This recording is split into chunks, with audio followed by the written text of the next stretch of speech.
So we continue tonight, inshallah ta'ala, with the Tazkiyah sessions, Tazkiyah pearls. And there are 5 pillars to talking about Tazkiyah: self-value, mortality and accountability, self-honesty and self-regulation, moral frugality, and at the end, if we ever make it that far, we'll see. If we make it that far, we probably won't. Yeah. But accepting mortality, it's a pillar, but really without it nothing works. Like the whole equation crumbles if you remove the concept of death or mortality, or you remove the concept of resurrection or accountability yawm al-qiyamah. They are absolutely critical for the understanding of our deen. And I'm going to give you some examples. The Quran talks about this a lot. يقول سبحانه وتعالى كل من عليها فان ويبقى وجه ربك ذو الجلال والإكرام. Everything that is upon it, meaning everything that is created, that exists upon it as in the cosmos, on the earth, fan is finite. It's finite. It's only here for, it ends. Nothing can. وَيَبْقَى وَجْهُ رَبِّكَ. And the only thing that will continue to exist as it always has is your Lord, subhanahu wa ta'ala, ذُو الْجَلَالِ وَالْإِكْرَامِ. Subhanahu wa ta'ala would say, وَجَاءَتْ سَكْرَةُ الْمَوْتِ بِالْحَقِّ.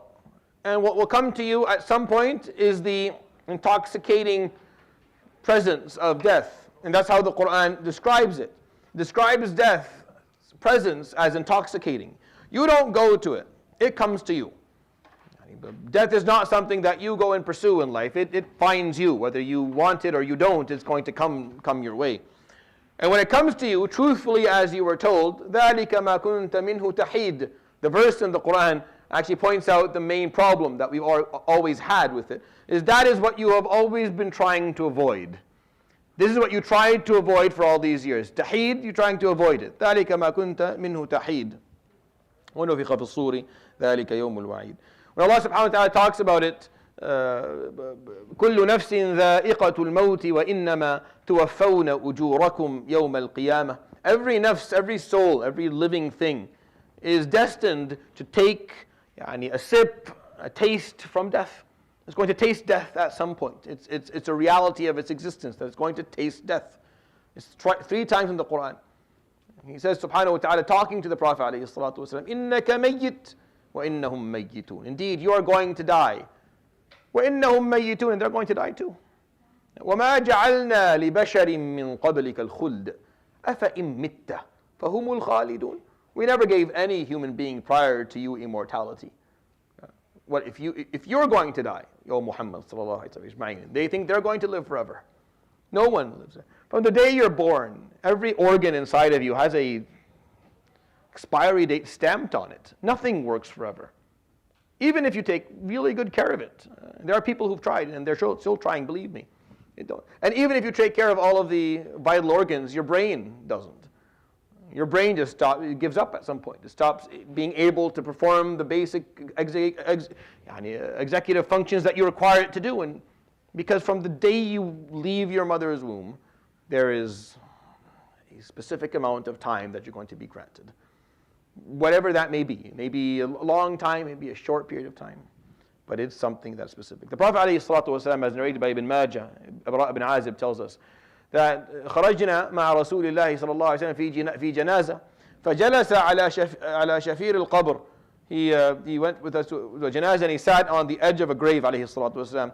قال ثم أخذ يبكي حتى ضلت لحيته. And he started to sob عليه الصلاة والسلام until there were tears dropping from his beard عليه الصلاة والسلام. يقول يا إخواني لمثل هذا فأعدوا or فاستعدوا. Oh my brothers, for this moment, may you prepare yourselves. Ibn Majah also narrates that Abdullah ibn Umar says, كنت عاشر عشرة مع رسول الله. I was amongst a group of 10 people with him. فقال رجل من الأنصار يا رسول الله من أكيس الناس ومن أحزم الناس. One of the men of the Ansar, I was in this small group, this very small elite group of people. They're sitting with the Prophet ﷺ. They have his very exclusive audience for a while. And they ask him, Ya Rasulullah, who is the smartest of people? Who is the most diligent of people? فقال عليه الصلاة والسلام أكيس الناس أكثرهم ذكرا للموت وأشدهم استعدادا للموت قبل حضور الموت. the smartest of people, the best of people, are the people who remind themselves of mortality the most, and those who prepare themselves for the moment of their death before death actually comes to them. أولئك الأكياس أخذوا شرف الدنيا وكرامة الآخرة. These are the smart people. These are the people who have figured out how to live in a noble way in dunya and are going to be treated well on the day of judgment. كان يقول عليه الصلاة والسلام من لم يتعظ بالموت فلا واعظ له. The person who is not reminded via death, like via mortality, there's nothing that will affect him. Like if mortality and death does not touch them, then there's nothing that will. Like there's nothing that can actually reach them. He would say, alayhi salatu wasalam, أكثروا من ذكر هادم اللذات. Repeat to yourselves their memory or the concept of that which takes away the short-term joys. That's how he called it, alayhi salatu wasalam. اللذات, اللذة, is a short-term joy that you have in your life, right? Hadim al-ladhat, that which takes it away from you. Either takes it away by ending your life, or takes it away by you remembering it, and then you don't find joy in it anymore because you know that it's going to end. قال فإنه ما لم يذكره أحد في ضيق من العيش إلا وسعه. Because a person will not remind themselves of death within a difficult situation, except it will expand it for them. Except it will make it easier for them. Which brings me to the piece that I want to share with you tonight. Again, talking about mortality, I'm going to space this out very, very slowly. I'm not going to land all of the information at once. I'm going to try and give it in small doses so that you have time to process it. Last time we talked a little bit about the difference between mortality and death. They're not the same thing. Death is a moment in time. It's always going to be a musibah. It's never something to look forward to. It's never something to celebrate. Even those who mut shuhada, we don't celebrate death, right? We celebrate that Allah subhanahu wa ta'ala inshallah forgives them, but we don't celebrate death. Death is always something negative. It's just how it is. But it's a reality. It's a reality, but it's a negative one. It's a musibah. Mortality, on the other hand, is the fact that you're finite and you're not going to live forever. And that's a different thing. And it's very important that you differentiate between the two. That you differentiate between the two and how you deal with each of them and how you're going to approach them. I'm actually not here to talk to you in depth about death itself, because I don't know when you're going to die. And since I don't know and you don't know either, I don't see the point of talking about a moment in time that is undefined. What you need to talk about really is mortality. And you have to make peace with that. In order for you to be able to take your death seriously, because the unknown is hard, you can't prepare for something that you don't know when it's going to happen. It's hard. It takes a lot of energy to do that. It takes too much. So the only way you can deal with it is by making peace with the concept that precedes it, which is the concept of mortality. And the Prophet ﷺ, he explained that. He explained how that's going to help you when he said these words. يَذْكُرْهُ أَحَدٌ فِي ضِيقٍ مِّنَ الْعَيْشِ إِلَّا وَسَّعَهُ اللَّهُ لَهُ or وَسَّعَهُ. That when you're in difficult moments and you remember it, then it suddenly makes things much easier. Mortality, death is a musibah. We agreed to that. Mortality is the opposite. Mortality is a gift. It's not a curse. Mortality is a gift from Allah subhanahu wa ta'ala.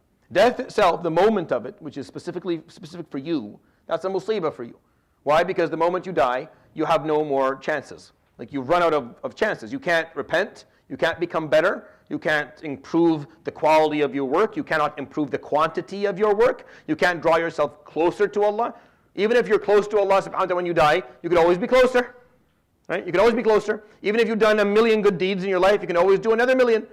If you've done 1,000,000,000, you could plus 1, plus 2. There's always more to do. There's always more good deeds to perform in life. There's always dhunub that you have not yet, that you could repent from, or mistakes or subtleties that you have not noticed that you could notice, and you could seek Allah's forgiveness. There's always opportunity when you're alive, because life itself, in its definition, is the opportunity of you to prove yourself to Allah subhanahu wa ta'ala. So for that to end is always a scary thing. Like it's not a good thing, because there's always potential for it to be more. But at the same time, you want it to end in a good way. You don't want it to end at the wrong moment. You don't want it to end when you don't want to be caught with your pants down. You want to be caught making the one mistake out of all the good stuff, and you got caught at that moment. You want it to end well, right? But still, mortality, your death itself is a moment where you lose that opportunity. So it's sad for you, and it's always فَأَصَابَتْكُمْ مُصِيبَةُ الْمَوْتِ. The Quran calls it that. But no, mortality is not that. Mortality is the absolute opposite. It's a gift. The fact that our lives end is a huge gift. And this is what I want you to think about with me today, so you can wrap your head around it. Accepting mortality starts with sadness. You're going to be sad. When you actually start to accept it, it'll cause sadness. And just like any grief in your life, you'll go through the same steps. You'll deny, you'll get angry, you'll bargain, you'll feel depressed a bit, and then you'll accept. Same thing. But once you get across that, once you get over to the acceptance piece, you experience life differently. This happens in almost every aspect of our lives. Almost every aspect of our lives has something like that. There's what we imagine, and that's what reality is. Right? Reality is often not what we imagine. It's not necessarily worse, it's just different. It's not necessarily worse, but it's different. If you insist in your life on holding on to what you imagined it to be, you get very upset. It's hard because you are now trying to make reality that which it is not, so you become extremely upset. It's very difficult. And you'll run into some cognitive dissonance at some point, and then everything will fall to pieces because you insisted on holding an image that is not correct. It's not practical. It's not real. Going to the reality itself requires a transition. Like you have to first accept that what you thought it was not, which will make you sad up front. And then you'll deny it first, and then you'll be angry that you always thought it to be that way. And then you'll try to see if you can make it work even though it doesn't, and then the sadness will just set in, and then you'll finally accept it for what it is. Honestly, this happens for everything. A good example for a lot of younger people is marriage, especially for men. And I can't speak for women, I speak for men specifically because men have an image in their minds of what it's going to look like. They have an image, and then they go into marriage and it's not that image. It's not worse, it's just different. Like they're imagining the relationship that they're going to have with their wives to be something when it's actually something else. And again, it's not worse, it's just different from what they had drawn. If they insist on it being what they have in their minds, they either become miserable themselves, make their wives miserable because they have to live a life that is not true, and it almost always ends with some ugly divorce. When they accept what the relationship actually is, there's these stages of grief happen. They can happen really quickly, but some degree of them happen. When they accept the relationship as it is, they can actually enjoy it. They can enjoy it appropriately, but it'll be different. It's not the same. It's not what you thought it was. It's something different. It's still beautiful, but it's not what you thought it was. And that happens for a lot of things. And mortality is one of them. Mortality, because we don't actually have a proper understanding of it, we often completely ignore the topic. We don't want to talk about it. So the way we look at it is delusional. It's a delusional understanding of it. It's something that's going to happen. I'm going to talk about the definition, that specifically later. But for now, I just want you to understand how we should make this, this transition in the way we're going to see it. When you start to accept it for what it is, you start to accept that as you move along, you are basically every minute, every moment, you're taking one step closer to your mortality, to the time where you're going to expire and no longer exist. When you accept that, a sadness will set in. It'll be a pure sadness. You won't be happy about it. But then if you're capable of taking a step beyond that, it will change your perspective. It'll change the way you experience your life. How is mortality a gift and not a curse? I told you last time that without mortality, if you were infinite in terms of your time, or if you were immortal in terms of your life, then there would be absolutely no way to get you to do anything, and there would be no way for us to have a conversation about the urgency of doing anything in life. Because you have an infinite amount of time, so there's no sensibility, like there's no logic in getting things done now, or even in the near future. Because there's no end to the time, you can do it absolutely anytime, because that's all we got. There's no end to it. But because it ends, that changes things, right? That changes things significantly. Once you know that your time is actually quite limited, there's an urgency that sets in to the way that you deal with it. That becomes the centerpiece of your existence. Because it's the only thing that you have that you cannot buy more of. Like there's nothing you can do to increase it. Yes, the Prophet ﷺ talked about يعني من أراد أن ينسأ له في أثره فليصل رحمه. Certain things he said ﷺ, if you want to live long life, do these good deeds. But that's all philosophical. Like as in, perform good deeds. Certain good deeds will grant you a long life. But you're still not buying more time. Like the time that Allah subhanahu wa ta'ala prepared for you في اللوح المحفوظ is the time that you're going to get. يعني لكل أمة أجل إذا جاء أجلهم فلا يستأخرون ساعة ولا يستقدمون. Every group, every ummah has a time. Once it comes, it's it. That's the end of it. There's no extra time being offered. So once you know that, it changes the perspective that you have towards the way you live your life. And suddenly, what it does is it beautifies everything. And here's the point that I want you to really take some time and think about. It beautifies things for you. Because you know that you're mortal, and because you know that things are going to end, and that every experience that you have has the potential of being the last experience. Because at some point these experiences will come to an end, they become valuable. They become valuable. Any resource in this world that is infinite loses its value. Any resource in this world that is infinite doesn't have a lot of value to it. Only when it becomes finite that it becomes valuable. Right? When there's an infinite amount of fresh water, we don't think about it. Once the rivers start to run low, and once we don't have it, suddenly it becomes valuable. Air, no one thought about air. For the longest time of human existence, no one sat down and worried about oxygen in the atmosphere. No one does. It's a given. And suddenly now, it isn't. Suddenly now we're talking about a finite resource that we have burnt to the point where we may not be able to use anymore. We can't utilize, and now it becomes more valuable. And that's just how life is. Infinite things don't have value. I want to hypothesize something for you in terms of the understanding I have of why Allah subhanahu wa ta'ala, one of the reasons or one of the philosophies of why Allah subhanahu wa ta'ala created us. He's offering us immortality later. And we'll talk about this inshallah in not next session, the session after inshallah. He's offering us that. Well, why didn't he just give it to us up front? Like, why did the whole story of Adam have to occur to begin with? One of the reasons, wallahu a'lam, is that if you were offered an infinite amount of life, provision, if you had abundance of everything, the way you and I are, by the way we are created, meaning the nature of the world that is inside of us, because we are a part of nature, that's the part of us that is worldly. That part of us would never be able to appreciate it. It doesn't have the capacity to appreciate it. It just doesn't. The way we are. So we know that because if you bring a child into this world, and this child has infinite access to everything it wants, you have created a monster that the world will hate and hate you for, right? And you won't even like. You don't like spoiled children. No one does.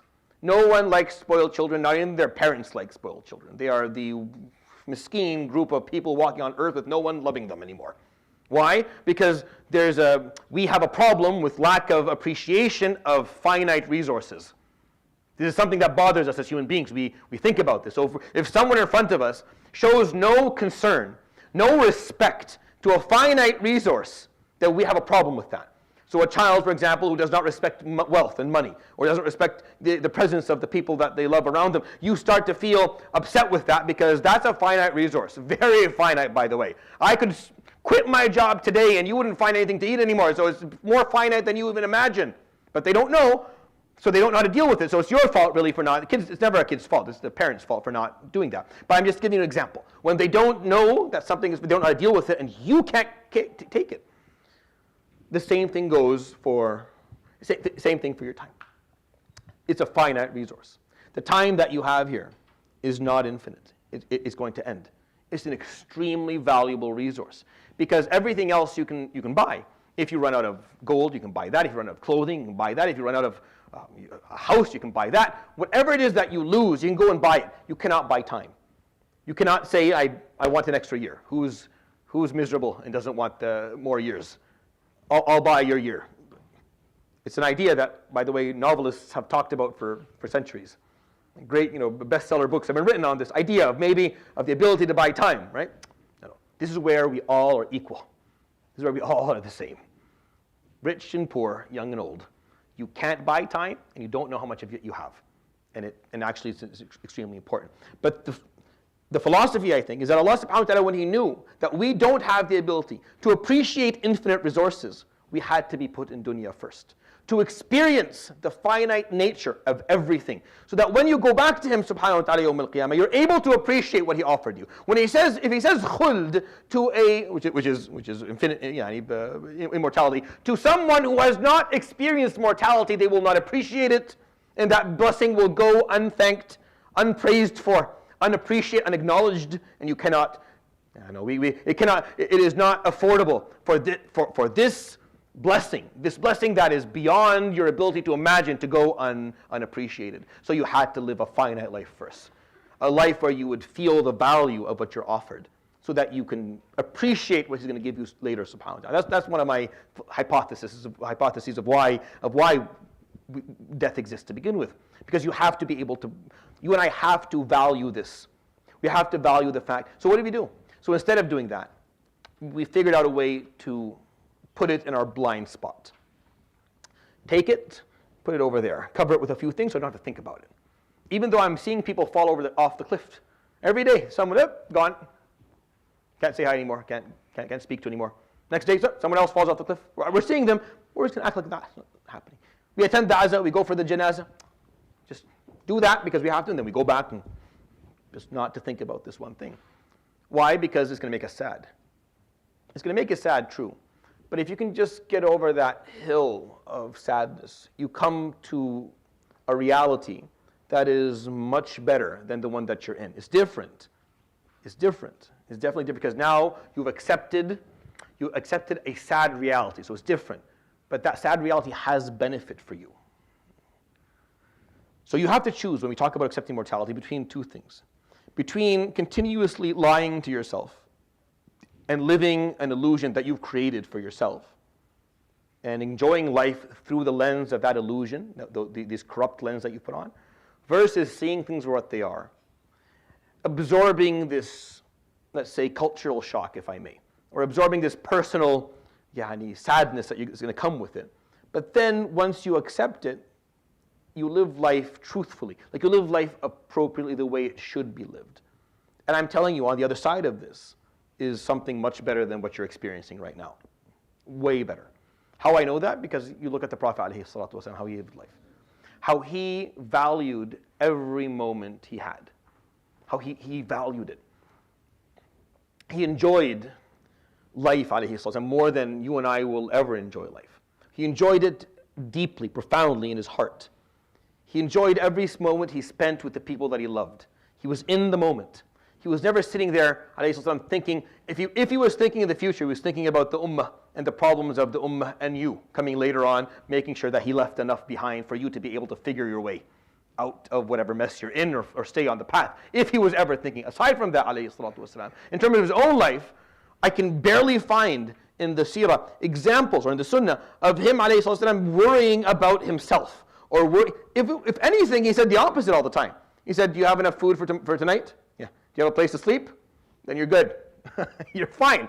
And you read that sometimes like, what are you talking about? No, there's logic to this. There's logic because if you don't live that way, then you're never living in the moment. You're always living to what's going to come next. You're always living for what's coming, for what you've prepared, for your next trip, for the weekend, or for whatever, for your retirement, or something. The thing is, you don't know any of that is coming. You have no idea if any of that time is actually available to you. The only time that you know is what you have right now, which makes every breath so much more valuable. And every time, like if you thought about it that way, if I thought that this was the last time, if I actually believed that, I allowed myself to believe that this is the last time I'll sit and talk, the last time I'll actually see your face, the last time that I'll be able to spend time with you, then this becomes a much more valuable moment for me. It's much more valuable but I don't want you necessarily to think that every time you meet someone. I think it's enough, because mortality is a powerful enough topic and concept. If you just think the fact that I'm only going to meet you a few more times, a set number of times, and then after that we're going to be gone forever. We're never going to do this again. We're never going to meet here again. We'll never have this session again, and we'll never be in each other's presence ever again. Even though it's a finite number of times. It's a number of times we're going to get them, and then it still gives it value. If you think about, for example, let me put it this way for you. If you have an old parents, let's say 70 or older, right? If you think about it, if you see them once a week, maybe, or once every 4 weeks, or once a month. Let's say you're living in farming once a month. That's 12 times a year. If your father is going to live 10 years, that's 120 times, right? 120 times. That's it. You'll see them 120 times. When you think about the number, it's not that big. Like it's not that large of a number. And if you start dealing with it that way, that, okay, I did this time, now it's 119th. I saw him yesterday, now it's coming. I'm counting down the number of times I'm going to see this gentleman. I won't see them again. You'll say, but Yom Al-Qiyamah is a whole different story. Yom Al-Qiyamah is not the same. Yom Al-Qiyamah, everything is different. The reality of it's very different. We'll talk about that. It's very different. This experience will end with a certain number of times. When that's the case, this meeting becomes much more beautiful.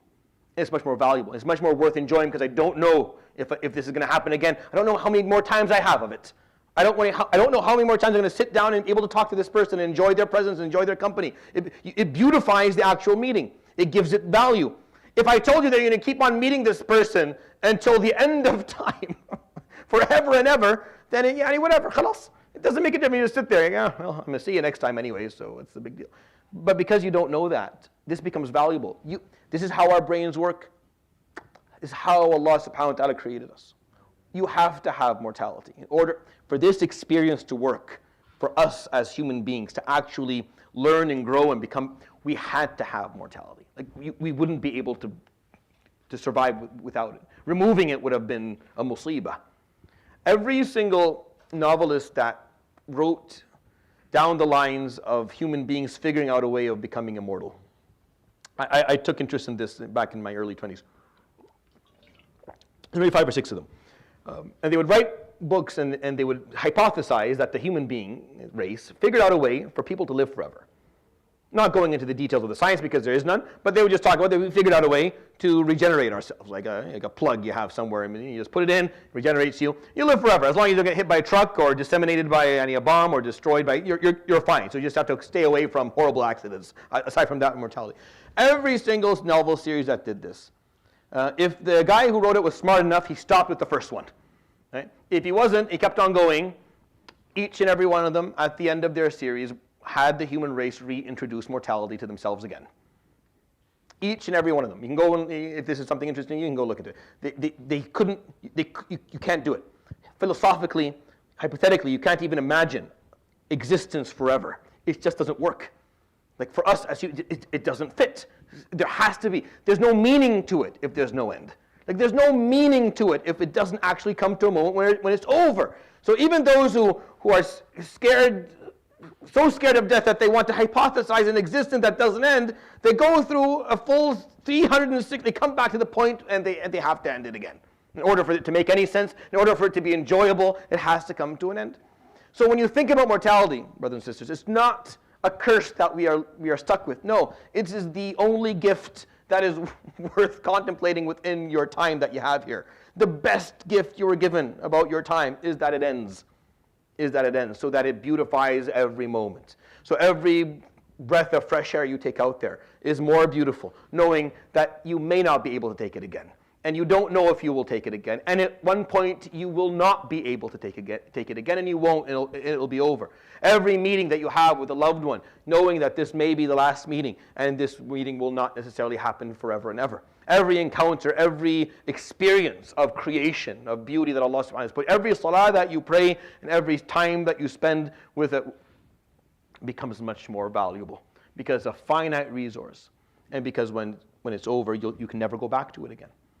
If you could just reset every time and just reincarnate it back into another creation, then it would be easy, but that's not the case. Once it's over, it has that understanding to it that it's absolutely over. The ending for death is so absolute, which is why we avoid it. We don't like absolute things. We like there to be. We don't think about it. So we would like to believe. We know somewhere back in our minds that someone's going to die, but we don't really apply it to ourselves. Especially when you're younger, 20, 30, 40. You're just okay, you're fine. Why do people go into midlife crises? What's the reason for it? It's only one reason. It's just they stare at themselves like, I'm going to die. I look it like I'm starting to rot from the inside out. Like nothing works the way it was, and I don't look the same as I looked before. I don't feel the same way. So they run into midlife crisis. Why is it a crisis? It's not a crisis. It shouldn't be a crisis. It's a crisis for someone who delusionally lived their lives trying to ignore it. And then they came to the reality that it's not the case, so it caused a crisis, and they go and they do something crazy. Like, and I've seen it so many times, it's ridiculous. Men, they go and they do something stupid in their lives. They do absolutely something insane, and then they regret, and they ruin the life that they have, and they regret. Why? Because there's a lack of clarity. I need you to take these steps within these sessions of really accepting the fact that you, not anyone else, you are going to be gone soon. 100 years from now, not one person in this room will be here. 100 years, which is not a long time. I can ask you when did Alim know you live. And if you get it within 100 years, you'll feel proud of yourself. Like if I tell you when did he live, and he said, oh, lived in the 6th century. I'm like, no, it's the 7th century. Close enough. Close enough? You just killed a full generation of people. You just wiped out a complete generation of people. You didn't even care. Like 100 years is fine? What do you mean? 100 years, people, a complete different set of human beings existed between 100 years. In 100 years, not one person in this room will be on this planet. And if one of them is here, no one around him will want him to be here. Like he'll be here, she'll be here against the will of everyone they love, because they're like, come on, your time is up, move on. That reality is something that is going to affect you.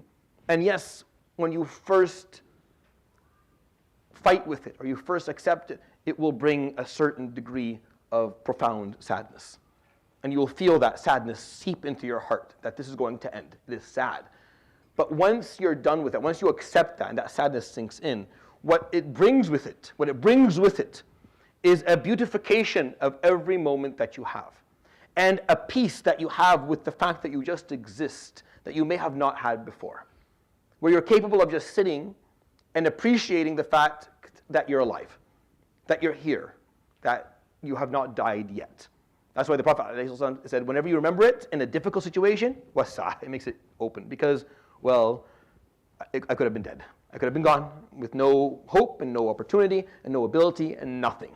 But I'm here, and I'm able to drink his water, breathe his air, see faces around me, listen, learn, think, hope, love, feel, all of that, I still get to do it, and that is beautiful. But if you don't feel or know or acknowledge or accept deeply, profoundly, that it is going to end, and it may be sooner than you hope, no, it is going to be sooner than you hope. Very rarely does anyone come to their final moment and say, I'm good. Everyone wants a little bit more, so it's always going to be sooner than you hope. The only way to make sure that at the end you are at peace is if you have accepted the fact that you are moving on way before. You accepted the fact that it's going to end, that this is absolute, and that you're not going to move, you're not going to be here forever, and that you're not going to be able to continue to exist and appreciate and experience. And the people who are best at that are the people who are actually enjoying their lives. When you look at him, alayhi salatu wasalam, you see him as someone who lives in his moment, sitting with the children at the house, or not all of them his, or his grandchildren, playing with them, alayhi salam, for hours, talking to them, engaging them, not in a hurry to go anywhere else. When he's in the masjid with his ashab, he's totally with them. When he's at home with his wives, he's totally with them. Wherever he is, alayhi salatu wasalam, he is experiencing the moment to its fullest. And the reason he was able to experience moments to their fullest is because he valued those moments. When you're in salah and you're waiting for it to end, when you're in a session and you're looking at you want this to end, it's because you don't enjoy the moment that you're in. You're waiting for the next moment. There's something else that you're looking forward to, that you want to be in. And we think that way because we don't value the actual time that you have. Right now, you're here. This is what you got. You don't know if what's coming next is actually going to come here. This may be so you value the fact that you were given it. You value the fact that you're experiencing it. And you're able to experience it fully with your whole heart. One of the main problems people have in their prayers, for example, or in whatever they do, is the distractedness. And also the fact that they're always thinking about something else. Well, why? Why are you not that other thing actually is not like you're not benefiting. We all know that. So most of the time we're thinking about something else. We're not benefiting from doing that. Like we're not actually furthering our cause. We're not getting closer to a solution. It's not doing anything. It's just blank. Yeah, it's just pure anxiety and lack of presence. And it takes away from your ability to live your life. Why? Because one of the main reasons is lack of appreciation of the finiteness of time and our lives. If the finiteness of life was clear, then this moment becomes much more valuable. And all you need to do to think about that is just imagine if it was your last. If it was your last, would it not become extremely valuable? Would you not start to count these breaths and enjoy each one of them? When you look around and enjoy and treasure the presence of each and every person around you, suddenly everything becomes much more real. You see, the intensity of the experience of living goes up tenfold when you internally accept the fact that you're mortal, truly accept mortality. It beautifies the experience, it intensifies the experience, and allows you to actually live the moment. This is one of the main differences between that generation and ours. The Prophet ﷺ and the Ashab, they didn't have a problem with this. I'll tell you, these durus didn't have to happen very often. Just a few words in the Quran here and there, a few reminders he gave ﷺ, because they experienced it very often. They saw it all the time. It was close by. They didn't lie to themselves about it. They didn't put it in a part of their mind that was far away and closed and with a few obstacles before it, so you didn't have to see it and think about it. They didn't learn the skill set that allows them to see it occurring to everyone, but exempting themselves from the experience, which is a very powerful thing to do, right? Like I have to do it too. I have to do it in my job all the time. If I didn't, I wouldn't be able to do the job. If every time I run into a person who has cancer, I have to think that it's going to happen, khalas, you lose my mind. Like, go to Parkwood and stay there. Like, you can't function. So you have to learn to remove yourself a little bit so you can serve people. That's normal. In service and work, you have to remove yourself a little bit so that you can actually offer the service with objectivity and lack of bias. But if you do that with mortality, with this main aspect of your existence, the only fact, what's the only fact, ya akhi, within life? The only thing that we have in common, the only sure thing is that it's going to end. That's it. Nothing else is guaranteed in life. Nothing, not one thing. Wallahi, not one thing is guaranteed. Nothing at all. There's not one thing that you would like or don't like in life that you can guarantee happen or not happen. The only thing I can swear to you is going to happen is that everyone in this room is going to die. Each and every one here is going to die. There's going to be a day where they're going to do janazah upon them and put them in the grave, and then everyone's going to talk about the weather after they do that and forget about them within a week. This is a guarantee for each person in this room.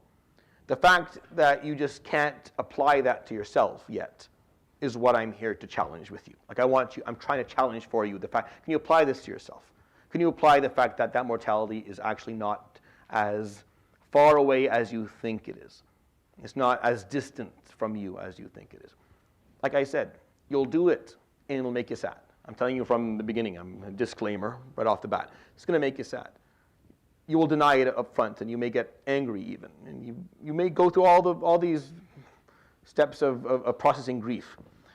But once you accept it, it will bring with it a whole different set of experiences that you will appreciate. Which is why people who have those near-death experiences, they end up living a better quality of life for a certain period of time. If they're smart, if they take it and they build on it, meaning they really contemplate deeply their own mortality after they go through it, so they're never distanced from it, like it's always there, then that quality of life actually improves. It improves and it stays good for the rest of their existence. If they forget about it, then it goes away. Then it goes away. I can tell you this, I walked out of an intelligence facility in Syria on the 22nd of April in 2013. I know deep down in my heart that I should have not walked out of that place, because no one else did. Like amongst the people who were in that facility, I'm the only person who walked out. Everyone else in that place died, including the people who were running it. The people who were in it all were killed or died, and then it was bombed 3 months later, and everyone in it died. Everyone did. I was the only person that is on record that actually walked out of that place. It's called Fir Sasa, and then they closed it. That was bombed. So they went and they took an Islamic school. This school was called Madrasa al-Imam al-Shafi'i, so the Syrians called it Fir' al-Imam al-Shafi'i, even though it's not his, they called it because it was a school. And when I walked, I still remember, in my mind, that when I walked out of there, or the time I was in there, I walked out, that my life priorities, I was maybe 27 at the time, were completely different than what they were prior. Right? Even though we were taught this, and even though this is something that you study in the Quran, you study in the Sunnah, but the experience itself changed everything. It changed the full set of my priorities and my expectations in life and what I was thankful for and what I wanted to happen. And it was completely different. And I walked out and I'm like, if I just walk out of here alive, I have not much else to complain about. I have almost nothing to complain about. And then 5-6 years later, of course, it wears off, and then you start worrying about getting back into this and worrying about getting back into that. And then I just go back, I'm like, what exactly am I worried about? I should have been buried on the 22nd of April of 2013. I don't know why I'm here. Well, I am. So it's extra time, and I might as well use it well. And you'll run into moments in your life like that where you feel, this could have ended like now. I easily shouldn't have walked away from this. You can use that. But even if you didn't, accepting mortality is internalizing the fact that that option is always there. Just internalizing the fact that that could have happened to you. That okay, so I'll end with this because we're running out of time. What would cause you not to be able to internalize this? So one of the main problems, which we do, is the exemption psychology, like where we exempt ourselves from problems. We do that as a psychological way to protect ourselves. So you exempt yourself from musibah because you don't want to have to process the possibility of it happening to you. So you see people starving or dying overseas or having disease or stuff. So you exempt yourself, so that's not going to happen to me. It's not going to happen to me, and that's the way it's a way for you to protect yourself from having to deal with the reality, which is, no, it could definitely happen to you. But if it can definitely happen to me, that means I'm vulnerable. If I'm vulnerable, then I'm scared, and if I'm scared, I'm sad. These are all healthy things to deal with, but we don't want to deal with them, so we exempt ourselves. And I'm not here to talk to you about doing that mistakenly towards all these other problems. I'm just here to get you at least to stop doing it regarding the one fact you know about your existence, which is the fact that you're mortal. Just for your own sake. There's other stuff you shouldn't do it for. Like you should never look at someone in a musibah and say, oh, that wouldn't be me. I get angry sometimes when that happens and I lose my temper. Like, never say that. Never say that. Oh, so you see someone who's addicted to drugs or someone who's, that's not going to be me. What do you know? You don't know anything. How do you know that wouldn't be you? Where did you get this information?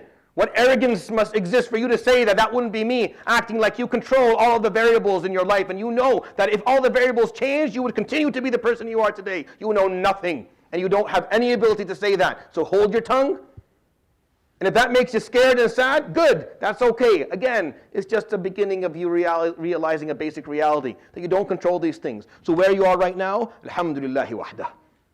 That's it. Alhamdulillah wahda. This is Allah subhanahu wa ta'ala's bounty upon me. Alhamdulillah. I can't control any of these variables. And I'm not here to judge people and what they're doing. If I can help them, I will. If I can't, I keep on going. And Allah subhanahu wa ta'ala is the Rahim. And He will take care of His creation, Yawm al-Qiyamah, however He sees fit. But I have to accept my own realities. And I have to accept that I can't control any of these things. And instead of exempting ourselves from the suffering of other people, we start accepting that, that could happen. And I'm not necessarily prepared, so I have to prepare myself. The outcome of you internalizing your own mortality, accepting it, acknowledging it.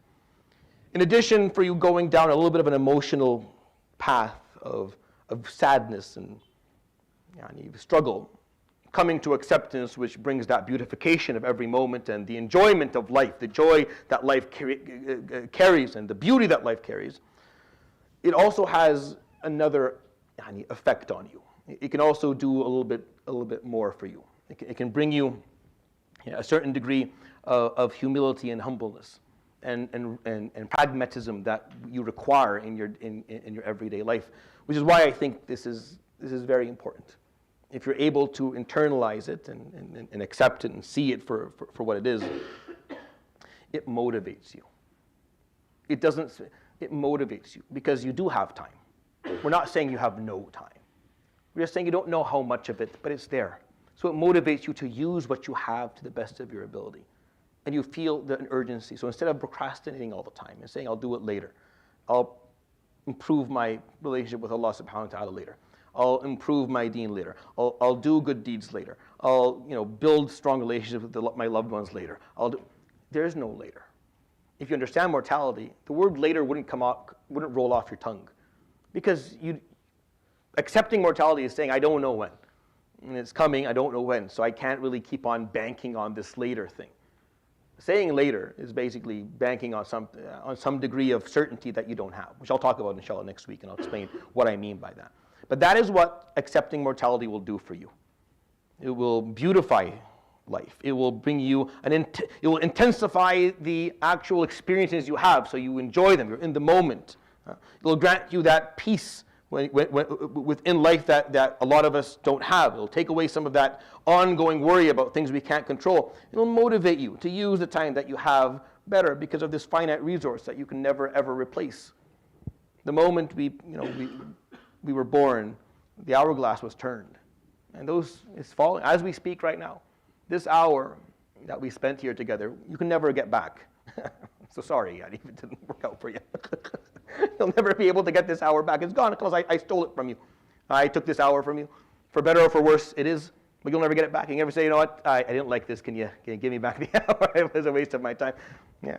Money you can get back if you didn't like what you bought. A lot of things you can find ways to replace. You just can't replace this one, which makes it the most valuable thing that you carry. And if it's the most valuable thing that you carry, then it is a crime for you not to use it well every moment. That doesn't mean that you're working day and night. No, it sometimes means that you just sit on the patio of your house with a cup of tea and just breathe in the beauty. Because all of it's beautiful. Every aspect of it is beautiful. Because He is beautiful, subhanahu wa ta'ala, who created it. He made it all. So you get to sit there and just absorb every ounce of it, every moment. Just enjoy it. You don't have to be... This talk is not to say that you have to be running all day and all night and no leisure. No. But are you able to live within that moment and experience it intensely and actually appreciate what you got? And then use that time appropriately. That is what this is about. That's what mortality offers. It's a beautiful thing. It's a gift from Allah subhanahu wa ta'ala and not a curse. I know that you probably still disagree with me, but give me one more week to kind of make 3 or 4 more arguments on this piece, and then at the end of it, hopefully, I'll be able to convince you. We'll end with that, inshallah. It's 9:55. Subhanallah bihamdik, shanu la ilaha illa ant, astaghfiruka wa atubu ilayk, wa sallallahu wa sallam wa baraka ala nabiyyina Muhammadin wa ala alihi wa sahbihi ajma'in. Jazakumullah khair.